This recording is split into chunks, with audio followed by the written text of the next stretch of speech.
Welcome to Daily Scripture Reading. I do not own the rights to this music.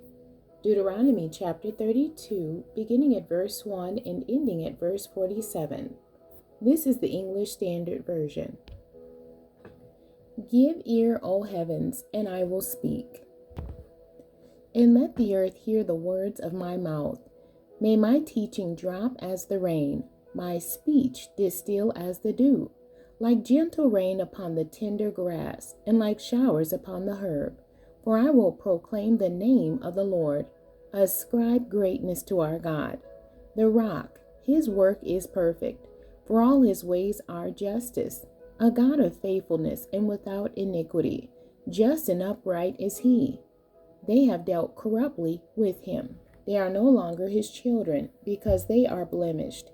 They are a crooked and twisted generation. Do you thus repay the Lord, you foolish and senseless people? Is not he your Father who created you, who made you and established you? Remember the days of old. Consider the years of many generations. Ask your Father, and he will show you, your elders, and they will tell you. When the Most High gave to the nations their inheritance, when he divided mankind, he fixed the borders of the peoples, according to the number of the sons of God. But the Lord's portion is his people, Jacob his allotted heritage. He found him in a desert land, and in the howling waste of the wilderness. He encircled him, he cared for him. He kept him as the apple of his eye, like an eagle that stirs up its nest, that flutters over its young, spreading out its wings, catching them, bearing them on its pinions. The Lord alone guided him. No foreign god was with him. He made him ride on the high places of the land, and he ate the produce of the field.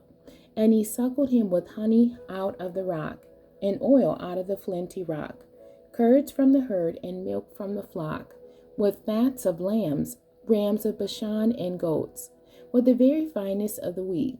And you drank foaming wine made from the blood of the grape. But Jeshurun grew fat and kicked. You grew fat, stout, and sleek. Then he forsook God who made him, and scoffed at the rock of his salvation. They stirred him to jealousy with strange gods. With abominations they provoked him to anger.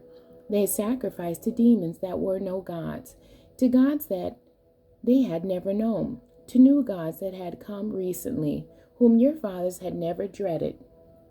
You were unmindful of the rock that bore you, and you forgot the God who gave you birth.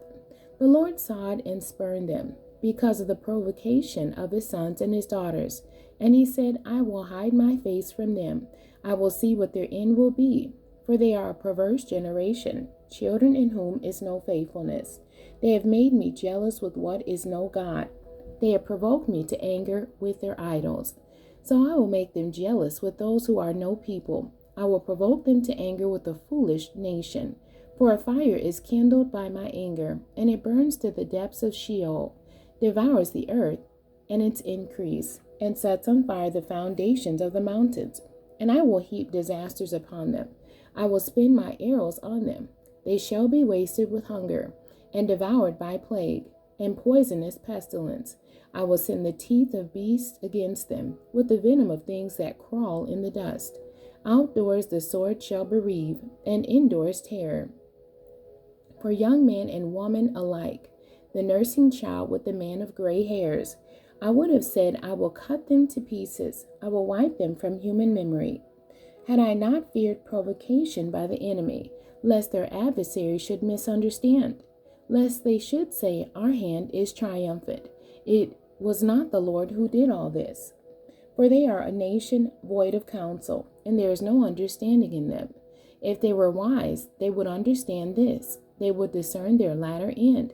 How could one have chased 1,000, and two have put 10,000 aflight, unless their rock had sold them, and the Lord had given them up? For their rock is not as our rock. Our enemies are by themselves. For their vine comes from the vine of Sodom, and from the fields of Gomorrah. Their grapes are grapes of poison. Their clusters are bitter. Their wine is the poison of serpents, and the cruel venom of asps. Is not this laid up in store with me, sealed up in my treasuries? Vengeance is mine, and recompense. For the time when their foot shall slip, For the day of their calamity is at hand, and their doom comes swiftly. For the Lord will vindicate his people and have compassion on his servants.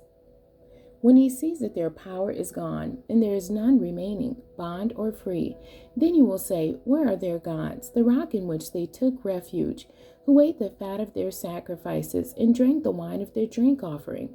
Let them rise up and help you. Let them be your protection. See now, that I, even I, am he, and there is no God beside me.